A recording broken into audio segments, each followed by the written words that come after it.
अस्सलाम वालेकुम, welcome back to my channel हमारी गपशप। कैसी मेरी यूट्यूब फैमिली, आई होप आप लोग बिल्कुल ठीक होंगे। अल्हम्दुलिल्लाह हम लोग भी बिल्कुल ठीक ठाक और फिट फाट हैं। अच्छा, मेरी ना एक बहुत बुरी आदत है, जिस दिन मुझे ढेर सारे काम होते हैं ना, उस दिन मैं कोई एक्स्ट्रा काम तो लाजमी खोल के बैठ जाती हूँ और बाद में खुद ही पछताती हूँ, आय हाय ये मैंने क्यों छेड़ा। और आज भी मैंने यही काम किया कि आज मेरे घर आ रहे थे गेस्ट, मुझे और भी बहुत सारे काम थे जो मैंने करने थे किचन में, लेकिन मैंने अपने इन वाइट सोफों को छेड़ दिया। अंदाज़ा लगाएं, यानी इतने सारे काम होने के बावजूद मुझे क्या जरूरत पड़ी थी कि अच्छे खासे साफ थे, इतने गंदे नहीं थे कि इस्तेमाल में आज आराम से आ सकते थे। लेकिन नहीं भाई, मेरे तो जो है ना दिमाग में एक आई बात कि भाई इनको आज मैं साफ़ सुथरा करूँगी, तो बस इनकी डीप क्लीनिंग करने बैठ गई। मेरे पास ये लेदर सोफ़ों को साफ़ करने का ये एक था स्प्रे सा पड़ा हुआ था, तो बस शुरू हो गई मैं इनको साफ़ करने के लिए। बस ऐसी हूँ भाई मैं, कोई ना कोई काम ऐसा होता है ना जिनको छेड़ के बैठ जाती हूँ। अच्छा, ये आप मेरा जो है ये जो कपड़ा है सफाई वाला, आप इसकी हालत देख सकते हैं कितनी गंदी हुई हुई है। ये आप सोचें कि ये साफ़ होते हैं अभी सोफ़े, लेकिन ये जो लेदर स्प्रे है ना, इसको मैं बहुत कम इस्तेमाल करती हूँ। वैसे सोफ़े साफ़ होते रहते हैं, लेकिन जिस दिन मैंने सोचा हो ना कि आज मैंने लेदर स्प्रे करना है, तो उस दिन बहुत सारा डस्ट निकलती है इसके अंदर से। यकीन करें, आपके लेदर के सोफ़े इस तरह साफ़ हो जाते हैं कि जैसे कि नए बन के आए। मैं आपको दिखाऊंगी, मैं पहले जो 4 हैं उनको साफ़ कर चुकी हुई हूँ, ये एक आपको करके दिखा रही हूँ। यानी इसको आपने क्या करना है कि आराम से आपने स्प्रे करना है, 30 सेकंड के लिए छोड़ना है और अपने इस कपड़े को जो है ना अच्छे से थोड़ा सा गीला करके ना निचोड़ लेना है और बस साफ़ कर दें। और आप ये देख रहे हैं किस तरह साफ़ होते जा रहे हैं, यानी बिल्कुल चमकते जा रहे हैं। और जिस तरह ये शाइन दे रही है ना लेदर का स्प्रे करने के बाद, इसी तरह ये शाइन देते हैं, बहुत अच्छे साफ हो जाते हैं। मैं आपको बिफोर आफ्टर दिखाऊंगी, आप खुद हैरान रह जाएंगे कि इतनी सफाई इन सोफों की हुई, हालांकि साफ होते हैं, रूटीन में साफ हो रहे होते हैं। अच्छा, इसको ना मैंने जब एक आप साइड देख रहे हैं जिधर मैं साफ कर रही हूँ वो वाइट होती जा रही है, और दूसरी आप देख रहे होंगे वो साइड आपको फील हो रहा होगा कि उस पर डस्ट है। और ये यहाँ पे देखें आप, ये मैं जैसे जैसे साफ कर रही हूँ ना, कपड़ा लगा रही हूँ इसको, और 30 सेकंड के बाद आप ये देखें कितना नीट होता जा रहा है। हालांकि ये आपको वैसे गंदे महसूस नहीं होते हैं।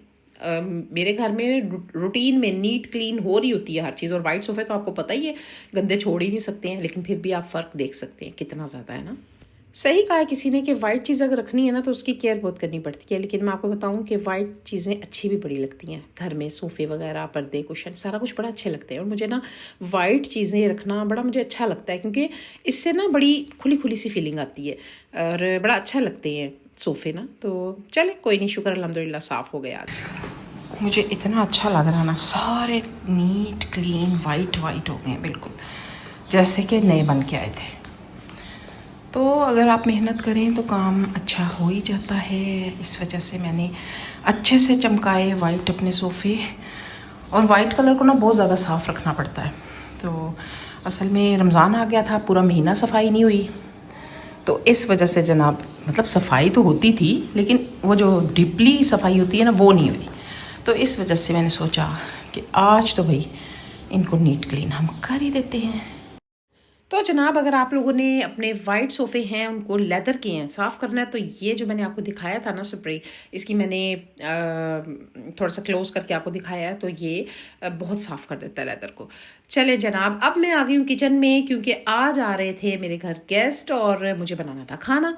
तो मैंने सोचा कि मैं जितनी जल्दी किचन में आऊँगी उतनी जल्दी सारे काम निपट जाएंगे, और उससे पहले जो खाना बनाना है उससे पहले मैं मीठा बना के रख देती हूँ, ताकि जो है ना वो तो ठंडा हो जाए ना। लेकिन मज़े की बात बताऊँ, जिस दिन मेरे काम होते हैं ना ढेर सारे, उसी दिन कुछ ना कुछ प्रॉब्लम होती है। और आज दूध वाला नहीं आया, 1 बज गया था और अभी तक दूध वाला नहीं आया था, और मैं इतनी परेशान थी। खैर, मैंने अभी इस टाइम अपनी नंद को कॉल कर रही थी और उसे कह रही थी दूध वाला नहीं आया, मैं बड़ी परेशान हूँ, फटाफट से दूध भेज दो। तो अभी मैंने उसको कॉल करके उसने मुझे बोला कि अच्छा मैं ना देखती हूँ। अभी मैंने कॉल बंद ही की है, तो साथ ही जो है ना दूध वाले ने बेल दे दी और दूध आ गया। तो अभी मैं उसी से बात कर रही थी और मैं कह रही थी कि शुक्र है भाई आ गया। मैं बड़ी परेशान थी कि कस्टर्ड या खीर या जो भी मीठा मैंने बनाना है तो वो ठंडा कोई नहीं होना था, शुक्र है आ गया। और बस अब मैं फटाफट से किचन में जो है ना काम स्टार्ट करने लगी। नहीं, वो फिर ये था कि उसने कहा रिक्शा ख़राब हो गया। मैं कहा चल शुक्र अल्हम्दुलिल्लाह आ तो गया, तो रिक्शा ख़राब हो गया, खैर आया तो सही चल ठीक है, थैंक यू वेरी मच। तो और मुझे टेंशन हो रही थी, मैं कहा पता नहीं क्या करूँगी मैं आज ना। हाँ, चल ठीक है ठीक है, सही है सही है। तू चंगा हवा का झोंका बनी हुई है कभी इधर कभी उधर। तो बस गप्पे शप्पे लगाते लगाते साथ साथ मैं अपने काम भी कर रही थी। और अब मैं बनाने लगी थी मैंने सोचा था पहले कि खीर बनाऊंगी, लेकिन मेरे हस्बैंड ने कहा नहीं खीर ना बनाओ, तुम ऐसे करो मज़ेदार सारा ट्राइफल बनाना जो ज़्यादा सब शौक से खाते हैं। खीर कोई इतनी मुझे मज़े की नहीं लग रही। मैंने कहा ठीक है जी, जो आप लोगों ने खाना मैं वही बना लूँगी। तो बस यहाँ पर मैंने दूध के अंदर थोड़ी सी इलायची डाली। अच्छा मीठा जो है ना हमारे घर में इतना कोई शौक से नहीं खाता, तो बस मुझे एक ही बाउल बनाना था, बाउल नहीं मतलब एक बड़ा सा डोंगा ही बनाना था। मैंने कहा था पूरा हो जाएगा। तो बस जो है ना यहाँ पर मैंने साथ ही रेड कलर की जेली में पानी गरम गरम बॉईल करके डाला कि फटाफट से ये भी ठंडा हो जाए और फिर मैं जो है ना ट्राइफल बना लूँगी। और ये मेरे करतूत चेक करें, नीचे आग लगी हुई है और मैंने बड़े आराम से बाजू ऊपर किया हुआ है अपना। और शर्ट को मेरे जो है ना वो लग सकती थी आग, लेकिन कोई हाल नहीं है मेरा। खैर यहाँ पर जनाब अब मैं लगी हुई अपनी बेटी से बात करने, क्योंकि मेरी बेटी की भी कॉल आ गई और उससे मैं गप्पे शप्पे लगा रही थी। काफ़ी देर हम दोनों माँ बेटी ने खूब गप्पे लगाई और साथ साथ मैं अपने ढेर सारे काम साथ साथ करती जा रही थी। चले जनाब साथ साथ आप बैकग्राउंड में देखते जाना मैं क्या क्या करती जा रही हूँ और साथ साथ गप्पे भी लगाते हैं। यहाँ पर मैं अपनी बेटी से गप्पे लगा रही हूँ और आप लोगों के साथ भी बातें करती हूँ आपको पता है जितनी भी मसरूफ़ हूँ मैं, जब मेरी बेटी की कॉल आती है ना तो मेरा दिल इतना खुश हो जाता है, ऐसा लगता है जैसे सारे दिन की थकन मेरी ख़त्म हो गई। आज ना मेरा दिल थोड़ा सा उदास था। जैसे होता है ना बंदे का कभी कभी बिना वजह के फजूल दिल बुरा था। अच्छा मैंने अपनी बेटी को कॉल कर दी, कुछ नहीं उसको मैंने बताया, बस ऐसे ही हेलो ही बोला मैंने और उसने साथ ही मुझे कह दिया माँ खैरियत है, क्या हुआ। आप यकीन करें कि जो मेरे दिल में कुछ भी था ना वो सब उड़न छू हो गया। मुझे इतनी खुशी हुई कि मेरी बेटी को, मैंने तो उसे कुछ भी नहीं बताया कि मेरा दिल परेशान है या कुछ ऐसा, उसने फील कर लिया कि मेरी माँ को कुछ है सही, जो मेरी माँ का दिल उदास है। सही कहा है किसी ने कि बेटियां वाकई अल्लाह पाक की बहुत बड़ी नेमत होती हैं। वो सिर्फ घर का हिस्सा नहीं होती हैं, वो माँ का दिल होती हैं, उसका सुकून होती हैं। जब वो पास होती हैं तो इंसान आदी हो जाता है, लेकिन जब ज़रा सा दूर हो जाती हैं तो हर छोटी छोटी चीज़ में उनकी कमी महसूस होती है। जैसे मुझे, आप यकीन करें ज़रा ज़रा सी बात पे मुझे अपनी लाडो बड़ी याद आती है, मैं आपको एक्सप्लेन नहीं कर सकती। बाकी बेटियां जो है ना वो कोई नेमुल बदल नहीं है बेटियों का। अल्लाह पाक सब की बेटियों को ढेरों ढेर खुशियाँ दे, मेरी बेटी को भी अल्लाह पाक बहुत सारी खुशियाँ दे। सच कहूँ तो मेरी बेटी मेरी ज़िंदगी है, मेरा सुकून है, मेरी खुशी है। आप एक्सप्लेन मैं नहीं कर सकती, इस चीज़ को मैं कर ही नहीं सकती। मेरा ख्याल है कोई माँ भी नहीं कर सकती, चाहे बेटे हैं चाहे बेटी हैं, बहुत प्यारे होते हैं ना। ज़िंदगी में सब कुछ मैनेज हो जाता है, घर भी, काम भी, मेहमान भी, लेकिन बच्चों की मोहब्बत वो रिप्लेस नहीं हो सकती। अल्लाह सब की बेटियों को, बेटों को सलामत रखे और हर माँ को अपनी औलाद की खुशियाँ देखनी नसीब करे। आमीन सुम आमीन। आपको पता है एक दूसरे को दुआ दिया करें। दुआ देने से ना, अगर मैं आप लोगों को दुआ देती हूँ, आप लोग मुझे दुआ देते हैं, तो पता नहीं किसके हक में किसकी दुआ कबूल हो जाए, कोई पता नहीं होता। इसलिए हर किसी को दुआ दिया करें, कोशिश किया करें कि जिस बंदे को भी आप देख रहे हैं ना, कि किसी को भी आप देख रहे हैं उसके यूट्यूब पे या बाहर या आप किसी से भी मिल रहे हैं, उसको दुआ दें कि अल्लाह पाक इन्हें और ढेर सारी खुशियाँ दे। आप यकीन करें कि अल्लाह ताला आपको भी उसी तरह ढेर सारी खुशियाँ देगा। ये तो आजमाई हुई बात है मेरी। खैर मैंने साथ साथ कितने काम कर लिए, आप सोचें ज़रा, आपसे बातें करते करते सोचें ज़रा। अब मैं रोटियां बना रही हूँ, मैंने हांडी चिकन हांडी भी बना ली, मैंने मटन कोरमा भी बना लिया, मैंने बिरयानी भी बना ली, मैंने सारे काम कर लिए और आपसे गप्पे मारते मारते पता ही नहीं चला मुझे।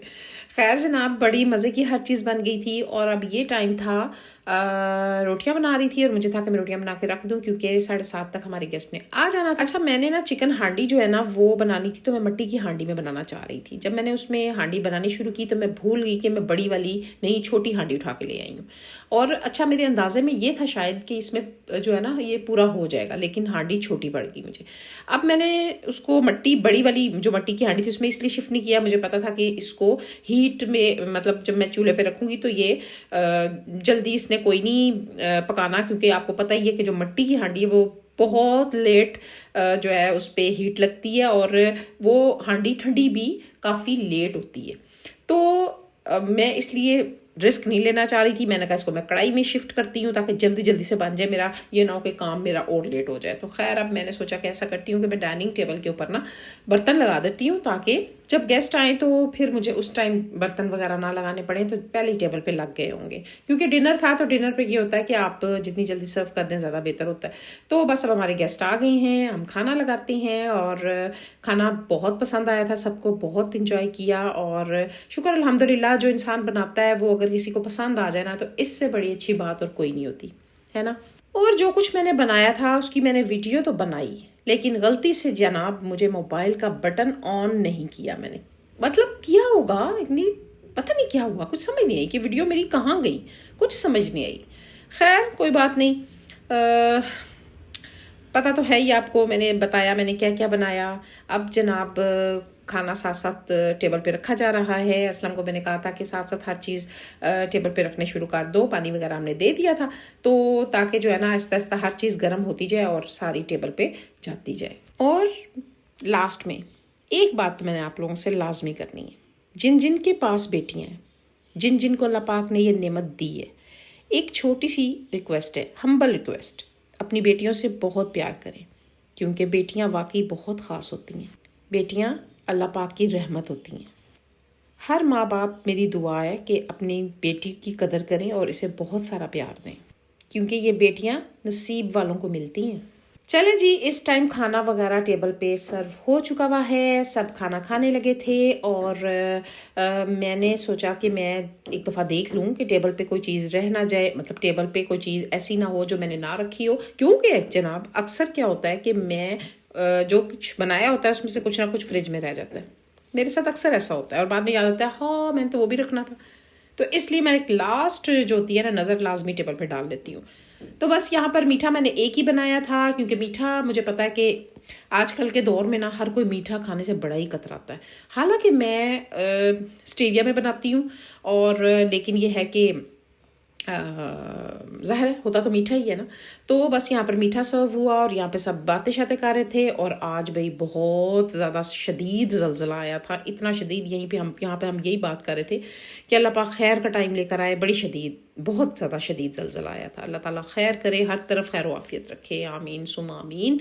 और आई होप आपको मेरी ये वीडियो अच्छी लगी होगी। अगर अच्छी लगी तो मेरा चैनल, इसका नाम है हमारी गपशप, को सब्सक्राइब करें, लाइक करें, शेयर करें विद फैमिली एंड फ्रेंड्स। मिलूंगी इंशाल्लाह नेक्स्ट वीडियो में। अपना ख्याल रखें, दुआ में याद रखें। टेक केयर, अल्लाह हाफिज़।